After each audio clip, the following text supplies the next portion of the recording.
अस्सलामुअलैकुम। मुनफरिद तबसरों के programme black and white के साथ मैं हूं मरीन ज़फ़र और हमारे साथ हैं जनाब हसन निसार। हसन साहब, नून लीग के रहनुमा हनीफ अब्बासी और साबिक वज़ीर आज़म अनवारुल हक काकड़ में शदीद तल्ख़ कलामी हुई है। हनीफ अब्बासी ने कहा कि कसम खाता हूँ आप चोर हैं, आपने गंदम स्कैंडल में पैसे कमाए। अनवारुल हक काकड़ ने कहा फॉर्म 47 की बात की तो नून लीग को मुँह छुपाने की जगह नहीं मिलेगी। क्या तबसरा करेंगे, कौन सही है कौन गलत? दोनों सही हैं।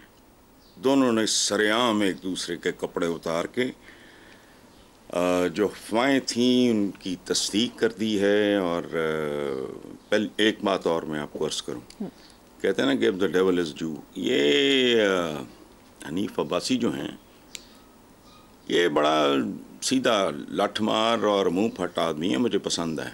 इसमें एक ही खामी है कि ये नून लीग में अच्छा रह गया काकड़।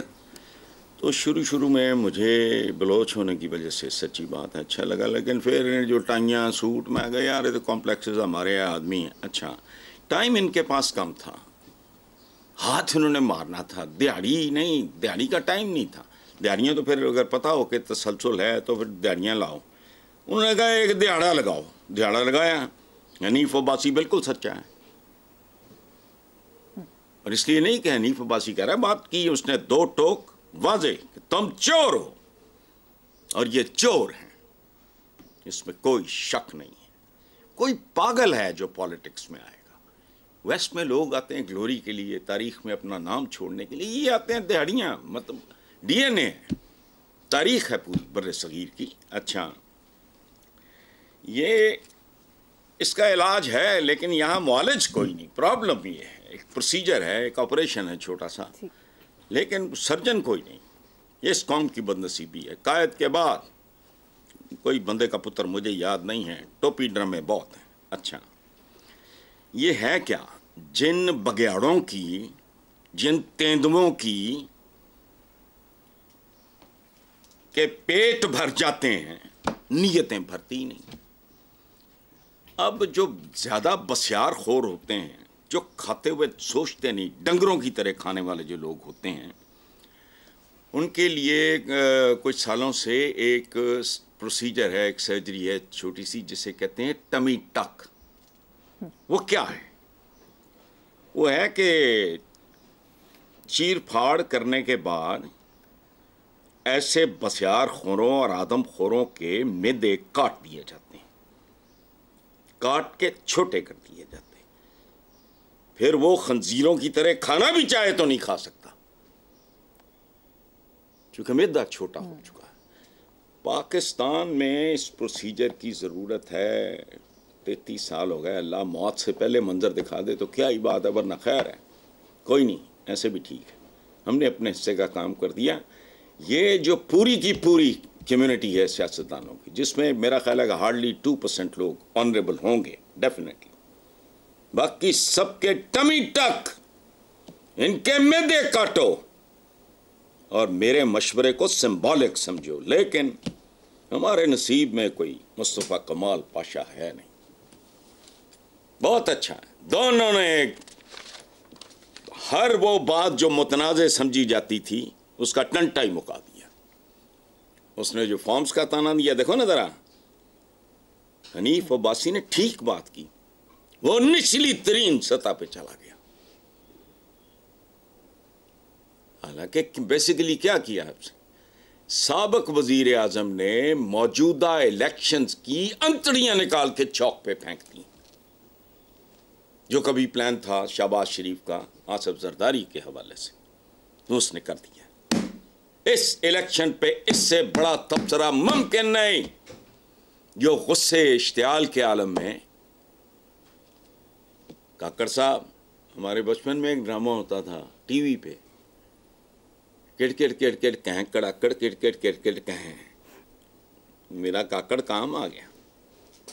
ठीक है, टूथपिक का भी एक इस्तेमाल होता है। जिंदगी बड़ी दिलचस्प चीज़ है। काकड़ ने सारे राज फाश कर दिए, सारे भेद खोल दिए, सारा गंदा कपड़ा चौक में ला के उसने हनीफ अब्बासी के आगे रख दिया, और बजरिया हनीफ अब्बासी अवाम तक भी पहुंच गया। सुभान अल्लाह, एक्सेलेंट, मजा आ गया। आज पहला सवाल ये आपका अदरवाइज मनहूस किस्म का ही होता है, ये बड़ा दिलचस्प सवाल है।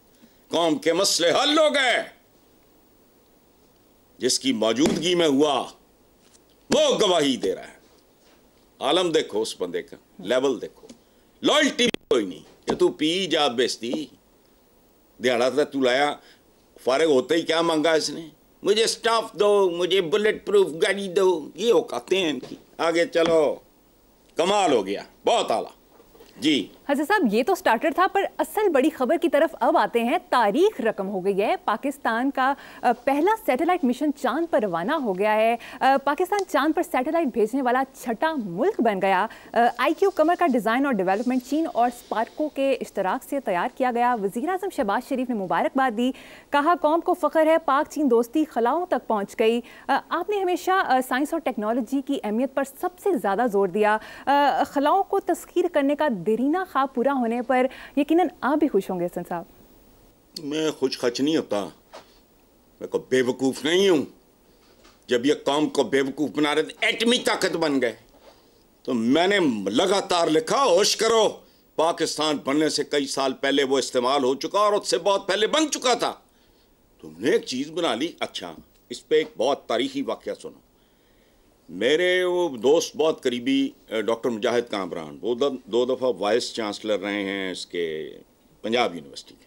मैं सिंडिकेट का मेंबर था। उन्होंने घर में वो खाने वाने पे इकट्ठे हुए, मैं अंदर हुआ बैठा, सामने डॉक्टर अब्दुल कदीर खान।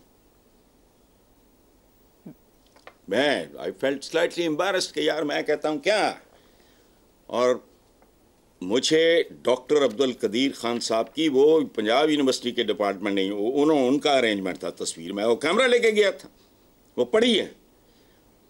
उन्होंने मुझे कहा कि हसन साहब मैं आपको मुबारकबाद देता हूँ, you are the first man in this country जिसने ये बात की और 100% सही की है।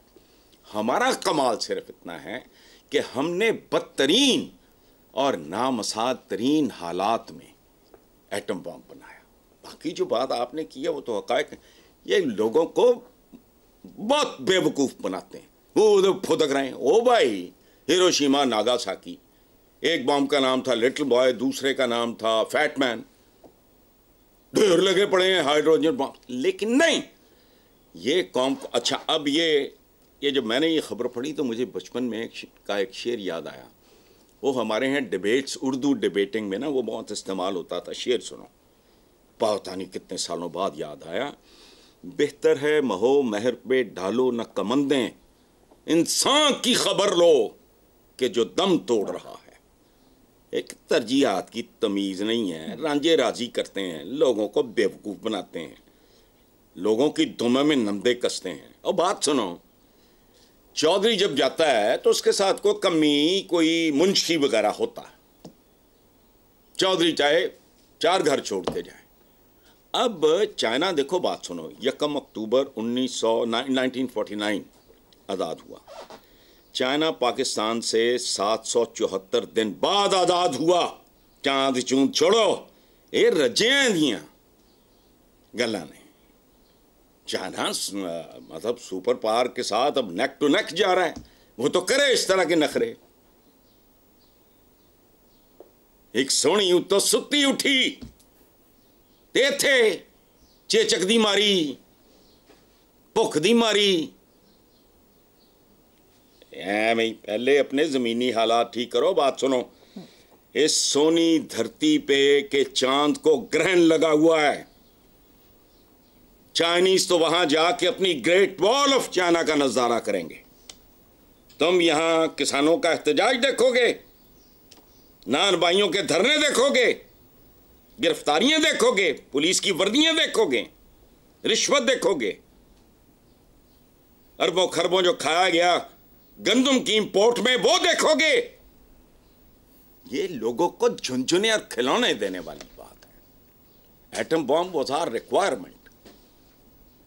एक इतना होस्टाइल पड़ोसी होने के नाते, लेकिन उस पर भी मैंने कहा ना, हमारा लिखने पढ़ने वालों का और ख़ास तौर पे सियासतदानों का काम है लोगों को एजुकेट करना। ये लोगों को एक्सप्लॉइट करते हैं। जैसे पहली बारी तुसी बनाया है एटम बॉम्ब, एवं। और लोग कैसे हैं यहाँ? एक को पागल आया था, फ्रॉडिया, चंद साल पहले, सारा पाकिस्तान जानता है, मैं पानी से कार चला रहा हूं, वो अच्छे खासे पढ़े लिखे भी बेवकूफ बन गए, उनके साथ बड़े वो प्रोग्राम करने शुरू कर दिए। यार हम अकली तौर पे बहुत, मतलब छोड़ो, अब नान भाइयों की गिरफ्तारियां देखेंगे जहां पे, चोरियां डाके देखेंगे, बेरोजगार नशे करते हुए बच्चे ये देखने जाएंगे जहां पे। ओ भाई वारी वारी हौली हौली, भावें जीनियस भी हो, इन्हें पहले स्कूल जाना होता है। डायरेक्ट कॉलेज या यूनिवर्सिटी में दाखिला नहीं मिलता। अपनी तरजीहात दुरुस्त करो। लेकिन ये दिहाड़ीदार से लोग हैं, गंदम स्कैंडल बेह कुछ ही करना होता है इन्होंने। ठीक है हसन साहब, अब कुछ बात गंदम स्कैंडल के हवाले से कर लेते हैं। अखबारी खबर के मुताबिक नून लीग के कायद नवाज शरीफ ने गंदम स्कैंडल में वजीर आजम शहबाज शरीफ को तलब कर लिया है। इम्कान है पीर को वजीर आजम शहबाज शरीफ नवाज शरीफ को रिपोर्ट पेश करेंगे। नवाज शरीफ ने कहा गंदम का बहरान पैदा करने वालों को नहीं छोड़ा जाएगा। क्या तबसरा करेंगे? तो नहीं छोड़ा जाएगा तो क्या किया जाएगा बताएं? खुरा कहीं और ही पहुंच गया फिर क्या होगा? और फिर किस कैपेसिटी में? अभी तो वो दोबारा सदर भी नहीं बने मुस्लिम लीग के। ये जो बात है ना कि ये सारा है कि खानदान है, कुछ भी नहीं। ये this country is being treated as a family affair. उसके भयानक नतायज आ रहे हैं, लेकिन इसके आ चुके हैं, बात समझ में नहीं आती। तलाबत जो कोई भी है, इस्लामी जमहूरियत पाकिस्तान का वजीर आजम है, सवाल ही नहीं पैदा होता। फजूल बात है, एक टोपी ड्रामा है कि जाओ उनको छोड़ेंगे नहीं। अच्छा नहीं छोड़ोगे, मैं देखता हूं नहीं छोड़ते। ये सादा काम नहीं है, ये आप लोगों की खबासतों का नतीजा। देखो there are so many other crops जो ज्यादा कीमती हैं, उनका कभी स्कैंडल नहीं आता। ये गंदम का क्यों होता है? क्योंकि इसमें गवर्नमेंट हर चीज गल सड़ गई, बर्बाद हो गई, हर जगह बूथा उठा के पहुंच जाते हैं, संभाला इनसे जाता कुछ नहीं। मुझे बताओ बाकी जो क्रॉप्स हैं बेशुमार इस मुल्क में, कभी उनका रौला सुना? गंदम का रौला सुनते हैं, कहने को ज़रूरी मुल्क। हसन साहब, दूसरी तरफ नदीम असल चंद ने एक टीवी इंटरव्यू में गंदम स्कैंडल को तारीख का सबसे बड़ा स्कैंडल करार देते हुए कहा कि हिस्सा दिए बगैर तकरीबन 1700 अरब रुपए का टीका किसी को कौन लगाने देता है। यानी वो हिस्सा ना दे और टीका लगने दे, वरना अभी तक हबीब जालिब की नज़्में पढ़ने वाले इनकलाबी सामने आ चुके होते। चंद साहब का इशारा किस तरफ है? सुभान अल्लाह। ओए ओए, चांद पे ना जाओ, चंद की सुन लो। थोड़ा थोड़ा चन्न देखे आप, बहुता रह गया कटांदे ओले। ओए चन्न दी सुन लो, इस पे गौर करो। 1700 अरब का टीका कौन लगाने देता है? एक कला काकड़ तो नहीं कह कर गया होना, दूर तक जाएगी। मैंने पिछले में हिंट दिया था कि खुरा पता नहीं कहां तक चला जाए। समझ आई बात? अच्छा, मैं इशारा मेरी तरफ तो हो नहीं सकता, मैं तो नहीं हबीब जालिब दिया नज़्मा नुज़्मा। बहरहाल काकड़ लें कड़क के कर देते, भाई मजा आ गया। इसे कहते हैं सियासत, इसे कहते हैं जमहूरियत, इसे कहते हैं जमहूरिया, इसे कहते हैं पाकिस्तान। पहुंचाओ इसको, एक हफ्ता नहीं लगता। लटकाएं लटकाएं। एक कत्ल का केस इस्लामाबाद में चल रहा है, चूंकि इन्फ्लुएंशियल फैमिली है। एक लाहौर में चल रहा है, वो खानदानी पूरा खा गया वो लौंडा। किधर है? आहिस्ता आहिस्ता आहिस्ता आहिस्ता आहिस्ता आहिस्ता उसको ना फेड आउट होने दे रहे हैं कि जब लोग भूल भाल जाएंगे, उस वेले चुप करके वीवीआईपी चोर डकैत कातिल निकल जाएंगे। ठीक है, आगे चलते हैं साहब। साबिक वज़ीर केपी के सरदार मेहताब अब्बासी ने टीवी इंटरव्यू में कहा कि गुज़श्ता इंतखाबात से नून लीग छोड़ चुका हूँ। सियासी फैसले जब चंद अफराद करे तो फिर सियासी पार्टी नहीं रहती, लिमिटेड कंपनी बन जाती है। नवाज शरीफ के साबिक सेक्रेटरी और साया समझे जाने वाले आसिफ किरमानी ने एक पॉडकास्ट में बताया कि मैं 3rd जनरेशन मुस्लिम लीगी हूँ, अगर मुझे कोई शुकाज नोटिस दे तो मैं फाड़ दूंगा। तो फाड़ के तो की करेंगा भाई? फाड़ देंगा है, रोल रूल बना के की करेंगा तुम? अगर तो कैनी साहब ने कहीं ये सुना पढ़ा लिखा हो, अगर नहीं तो मैं बता देता हूँ कि लड़ाई के बाद याद आने वाली चपेड़ें और थप्पड़ और मुक्के अपने मुंह पे मारा करते हैं। जेन्युइन मुस्लिम लीगी होते हुए आई नो ये थर्ड जनरेशन, ठीक कह रहे हैं वो, मुस्लिम लीग ही है। तुमने तो नवाज लीग ज्वाइन की। मुस्लिम लीग तो एम ही है कि लावारस, पिंड दे मुंडे नहीं जीण दिंदे जी, मैं तो बड़ी चंगी है। तो मुस्लिम लीग तो बड़ी अच्छी है, पिंड दे मुंडे नहीं जीण दिंदे। इनका क्या ताल्लुक है मुस्लिम लीग के साथ? इट प्रैक्टिकली डाइड विद कायद आजम मोहम्मद अली जना। तू तो नून लीग ज्वाइन की थी है, मुस्लिम लीग नहीं। तीन जनरेशन फाड़ दूंगा शोकाज। अच्छा भाई, शोकाज वसूलने वाले पोजीशन में मैंने आपको डाला था क्या? नहीं साहब, फजूल बात है। कौन सी मुस्लिम लीग? इस मुल्क में कोई मुस्लिम लीग नहीं है, थी भी नहीं। इट डाइड विद कायद आजम मोहम्मद अली जना। बाकी ढकोसला फेड आउट होते खत्म कब का। एवं जेड़ा चपड़ कनातिया उठदा है वो विच को नून काफ जीम ला के थे अपनी वो जो जीदा भी दिल कीता उन्हें भी ला लिया नाल मुस्लिम लीग जेड ते फलाना। वो तो जेड कब का हो चुका है। ठीक है हसन साहब, मुझे यहाँ पर एक ब्रेक लेनी है, ब्रेक के बाद हाजिर होंगे। Welcome back. हसन साहब, गुज़िश्ता हफ्ते के प्रोग्राम में आपसे एक सवाल के जवाब में ये तासुर मिला कि आप पीटीआई और दीगर सियासी जमातों के साथ मुज़ाकरात के खिलाफ हैं, इसकी वजाहत करते हैं। नहीं नहीं नहीं नहीं नहीं मरियम बेटा, नहीं है बिल्कुल इस तरह। मुज़ाकरात के खिलाफ मैं कैसे हो सकता हूँ? सिचुएशन है जिस पर मैंने तो और भी बातें की। एक तो उनका अपना सर्वाइवल है, जिनको चोर डाकू कह के और ठीक कह के पीटीआई बनी और इनसे नफरत के नतीजे में बनी। वरना पहले 10 साल 15 साल तो किसी ने इमरान को पूछा नहीं। अब वो इनके साथ बैठ जाए, उसके पल्ले क्या रह जाएगा? हाँ, तो देखो ये बड़ी दिलचस्प कहानी है। मुझे ज़ियाउल हक पसंद नहीं, लेकिन उस पर हर इल्ज़ाम लगा लो, वो बददियानत और खान नहीं था। भुट्टो का केस है, उसके एक बंदे पे उंगली नहीं उठा सकते। फरिश्ते थे इन मानों में सारे, हराम नहीं खाते थे, लोगों के हिस्से का रिस्क नहीं खाते थे, कमीशन किकबैक नहीं खाते थे, बाहर जायदादें नहीं बनाते थे। ज़ियाउल हक भी ठीक था। उसके बाद ये कल्चर कौन लाया इस मुल्क में? वो अंधे हो तुम, दौले शाह के चूहे हो, समझ नहीं आई। सहाफत में गंद डाला क्या? पहली बार सुना यार। मैं 73 से मैं इस प्रोफेशन में, 22 साल मेरी उम्र थी जब मैं आया। कभी लिफाफा जर्नलिस्ट का, लिफाफा साफी तो सबूर ही नहीं था। किसने इजाद किया? इंतजामिया बर्बाद की, इस मुल्क की बेड़ा ही गर्क कर दिया, ब्यूरोक्रेसी का, अखलाकी इक़्तिदार का भी बेड़ा गर्क कर दिया। जराइम पेशा पुलिस में भर्ती, 60 के साल के पटवारी, चूंकि हैसियत नहीं थी कोई, बैक बोरो स्टील नहीं जिसे कहते, हर कीमत पे एक वोट बैंक क्रिएट करना था, चाहे पाकिस्तान का जो भी हो जाए। वो इन्होंने किया है। अच्छा, लेकिन स्टिल नून लीग में सारे तो चोर नहीं हैं। सही। इनमें जो अच्छा एलिमेंट है वो पीपल्स पार्टी में भी है, और फरिश्ते सारे पीटीआई में भी नहीं है। 19-20 का फर्क होगा।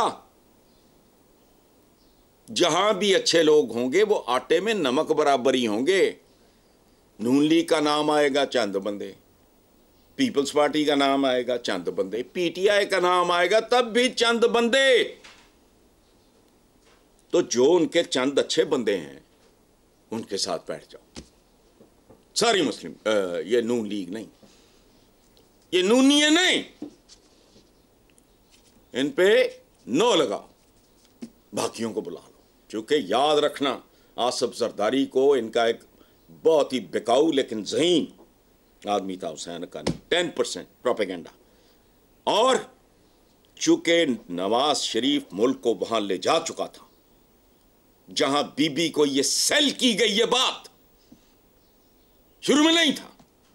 क्या सेल किया गया कि जी नवाज शरीफ ने खेड़ी पैसे नहीं बनाती, ज़मीर फरोशी, ज़मीर की खरीदो फरोख्त। ये पहले कभी सुना था? ये क्या हॉर्स ट्रेडिंग और टैटू ट्रेनिंग जो भी होती है। तो ही इज द मैन जिसने, जैसे कहते हैं ना, एक मछली सारे जल को गंदा कर देती है। तो इनमें जो 4 थे 8 10 को अच्छे होंगे, मुझे नहीं पता, कुछ का पता है कुछ का नहीं पता, पता कर लो, उनको साथ बिठा लो। ठीक है हसन साहब, कैप्टन सफ्दर की भी बात सुन लेते हैं। उन्होंने कहा है कि जहाद फी सबिलिल्लाह का वक्त है। ये भी कहा कि मुझे नून लीग का दामाद कहकर ना बुलाया जाए, और ये कि बानी पीटीआई जेल में अकेले अकेले कुकड़ खा रहे हैं। आप भी जरूर कुछ कहना चाहेंगे। जिहाद की बात की है सफ्दर ने, तो मुझे बताएं किस दिन रवाना हो रहे हैं। मैं तो अमी चवल सा आदमी हूँ, मैं तो नहीं कर सकता ना, मेरी उम्र है, और मुझे जिहाद का मतलब भी पता है। मुझे इकबाल भी थोड़ा बहुत मैंने पढ़ा हुआ है। तो क्या मरगे मफाजात पल्ले नहीं तेला कर दी फिर मेरे जिहाद करो भाई, कर जाओ ना, मैं रुखसत करने आऊँगा।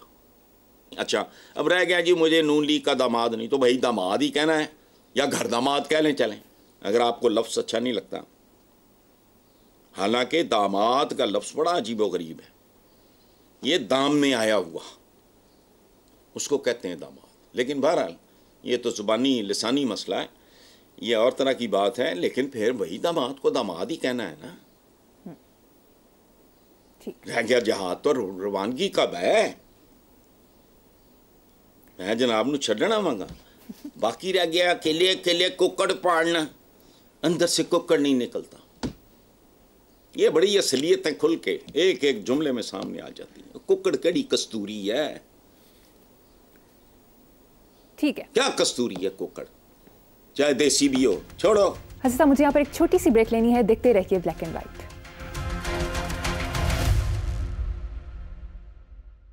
Welcome back. हसन साहब, प्रोग्राम का लास्ट सेगमेंट है। कोई शेर या काला कौल सुनाने की बजाय उस केस की कहानी सुनाए जिसकी बुनियाद पर मारूफ सहाफ़ी और कॉलम निगार मुजीबुर रहमान शामी ने अपने कॉलम में लिखा कि साबिक अटॉर्नी जनरल याहिया बख्तियार ने आलीशान कॉलम निगार हसन निसार और मून डाइजेस्ट के एडिटर पर कोयटा में केस कर दिया। ये क्या वाक़या है?